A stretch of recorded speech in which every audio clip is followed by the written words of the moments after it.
I will record it.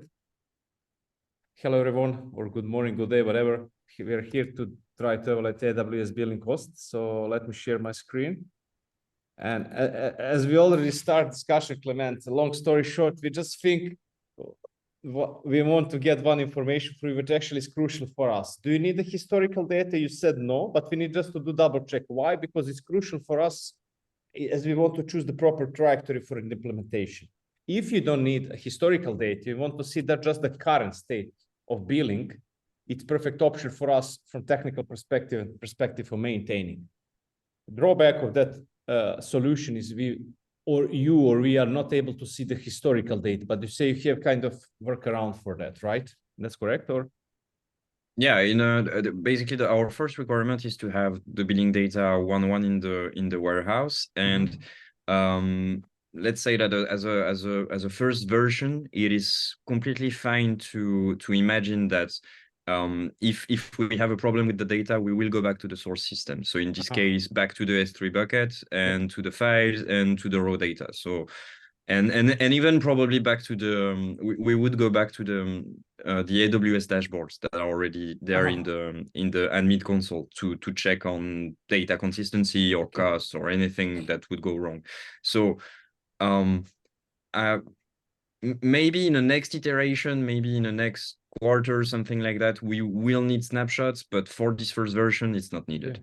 Okay, so in other words, let's say we should start with static way of implementation with the current data, because there are actually two facts what we discover, and it's 100% true. Like AWS generally is a cumulative report, as they said, as per documentation, what Snehansh said, they have one file per month, and also it can spill over to 2 or 3 files, but that file is growing every day with the new billing data. And also changes are made over time backward in files, like it can happen 1, 2, 3 months ago, because also when I checked the latest change of the file, let's say from August, and the latest change was in October, even November. So for that reason, if you don't need a historical data, it's fairly easy for us to give you and provide you the latest snapshot of the data. With historical audit, it can be a little bit more difficult, I would say. So for that reason, I just say here, okay, if we don't need the historical data, or if we need historical data. For historical data, we need to evaluate a few more things. But if you said, okay, in this iteration, if you are fine with the no historical data and provide only the current snapshot, I think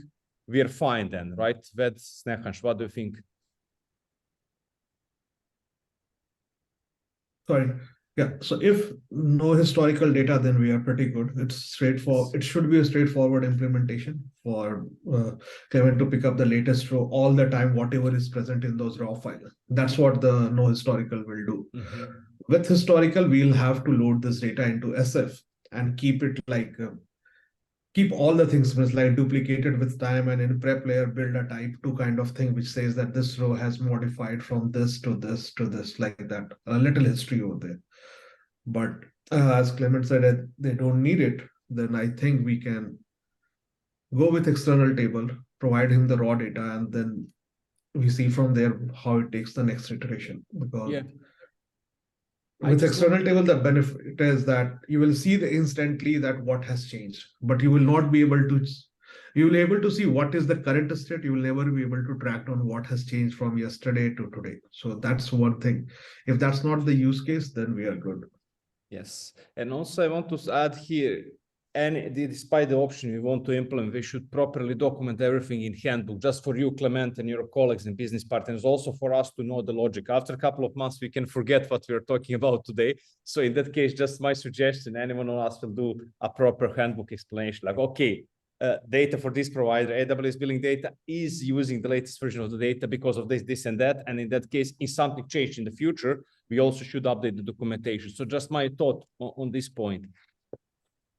And also what sure, as a small remark on that, I'm not sure it's needed to really go super far in the documentation of what will be the schema of the AWS billing data in our warehouse. Yeah.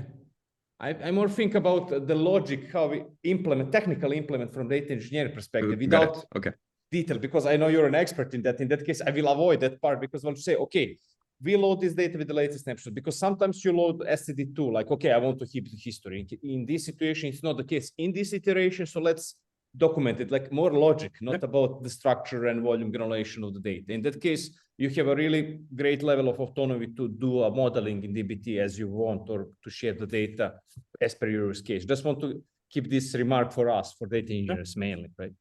Got it. Also, yeah, what I want to add about Justin Wong here, and as he said, if no historical data, then probably this makes too much sense for us, right, Snehansh? Because as you said, I think it was a showstopper, as Wong said, but I think we're unblocked here with using external tables, using metadata, sorry. Yeah, initially that was pointed out to me. Yes. I also knew that we need to have a some sort of a timestamp in the file name itself, so that we can differentiate between the files.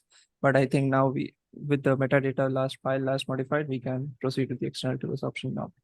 Yeah, this sounds great. I would say, if no further question asked, I think we are just clear on this, and I'm so happy because technically it's kind of much easier way for us, because we evaluated a lot of options going back and forth with keeping historical data. Maybe in the future we can open this question. Clement, just a quick question for you, because about Cloudflare, you know, we are blocked and they decommission billing API, and I know that you put some Slack message for them, and do they update or answer on this? Because I didn't see any update from there. Or Yeah, they're not super active, not gonna lie. Yes, I had an update. They basically told me that the meeting would be this week. I don't remember which day exactly, but they still have to come back to me to confirm that the billing topic will actually be discussed during the meeting. So, well, in any case, if I don't get an update from them, I'll just show up at the meeting and ask them directly. What I would like is that they prepare something before we meet, because otherwise, you know, we'll just start another 2 weeks loop, etc. So I would like to avoid that, but yeah, they're not really responsive on the Slack channel, to be honest. I didn't see anything, so just want to check you. Maybe you have some kind of more direct contact with them, because also I checked Anthropic work on our side; it's not done. So actually, it's still parked for us, and here we are still blocked. I mean, we have no proper alternative. So I just want to do extra miles and running. Like, okay, is there anything we can do? Maybe if they provide some kind of CSV, FTP, Excel report, we can do something like work around, because we have a mechanism to import the, let's say, Excel files or sheets or CSV, whatever. So maybe that can be a helpful part for you, like semi-automated work, whatever. But yeah, let's check with them what they bring to us. Yeah, at the moment, Cloudflare doesn't really give a lot of raw data, and Anthropic is still very early in their journey to make this data available. So I think we are even about Anthropic. We're even thinking about actually building that with them in collaboration with them, because we're probably one of the first customers to have this kind of needs as well. So yes, got it. Because when we check all providers, it was so humble for Anthropic, or it was almost nothing. For Cloudflare, it was before, like billing data, now it's nothing. I was curious, okay, why did they commission something which was worked properly? I don't know the answer, but still, if there is some workaround, it's okay. But at this stage, we are fully unblocked with AWS. We have a clear requirements from you. So I think we can proceed with this. So any objection, folks, yeah, just say, but we are ready to go. I didn't want to go before, and also Snehansh did the great exploration. We had put inputs as well. So I think now it's clear. So yeah, let's provide the data for you. And I think also Snehansh provides some kind of test data. If you want to take a look, I think it's in comment. But still, with this external table, actually just create a definition of the files, and this integration, you will be able to see the full set of real data, so you can start playing with that. Yeah, all good. Just wanted to mention that the use case that we would be answering if we were asking you to create those snapshots would be to basically check anytime there is a cost delta that is observed between the actual AWS consoles and the data that we have in Snowflake. But to answer this specific need, I don't think I think snapshotting would be overkill. It's too much work and too much data to just answer this need.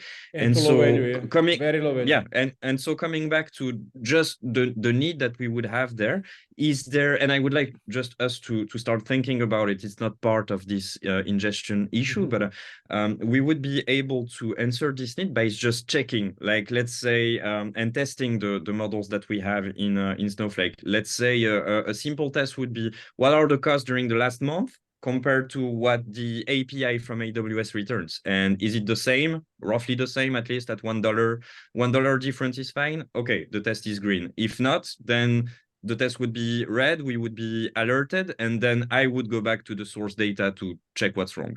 So you have a mechanism to track back the change using either API, either dashboard or console, so you can see what's going on in beginning, right? I would say also for a first iteration, it's a good option just to start and see the latest state of the data. Maybe in the future you can switch it, but then we should switch our logic. But if it is okay for you to start your exploration, I think we are fine.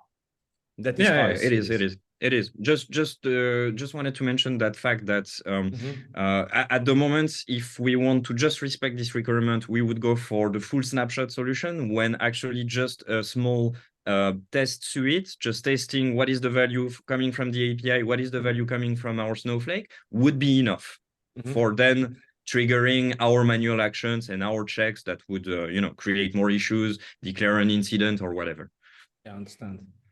So that API value, API thing, Clement, I just got. So from where will that value come? That comes from AWS directly saying that this is the value over here, and what we have. Okay. Yeah, in a simple way, there would be a way to question directly the AWS API, asking, hey, AWS, what is the cost for the last finished month? And we're also able on Snowflake to craft the same kind of queries, so we would be able to compare both the results. Okay. Just one that will be done by you on the dashboard or manually. That's what you're planning to do. That's really something I would like to have, and not only for AWS, also for GCP, for all the billing tables. But it's to be clear, it's not part of this issue. I just would like to plant the seed, start thinking about it, but that's for future work. Okay, I think I got it. So you need another data source directly pulled from the API from GCP or AWS, and then compare with this data to get that automated delta differentiation. If it passes your range of threshold at $5, no issues. If it is $100, raise a red flag. Okay. Yeah. Then we need human intervention to check what's wrong. Maybe sometimes it's not even an IT problem. It's just adjustments that are made on the build. Maybe sometimes 3 months, 4 months after the builds, and it's all right in this case. Okay. Yeah, got it. So just one remark from my side. Snehansh, if I'm not wrong, we need to support 6 accounts, right? Yes. So probably we'll have 6 tables in row layer just for Clement's information. So probably Clement, it will be the same structure, but 6 accounts, and probably you should do some kind of union or something similar in DBT. But I'll take it for that, so you know about this. Yeah, no worries. I'll take it from there. Yeah. Great. Definitely think a very productive meeting, if you ask me. So you have enough information to start. So Snehansh, next move is your, right? To implement. Yep. Great. We'll start with the implementation this week. Yes. Any concern, please let us know. Thanks for your inputs, folks. And Clement, we will keep you posted about this implementation. Preparing work is done. Now let's kick off the implementation. And also for Cloudflare, if you have anything, let us know. For Anthropic, for sure. Any update, of course, let us know. So now we are in a good mood to go on with AWS billing data. So that's it. Awesome. Thanks a lot for your inputs, guys. Speak soon. Have a nice day. Ciao, Thank you. Bye.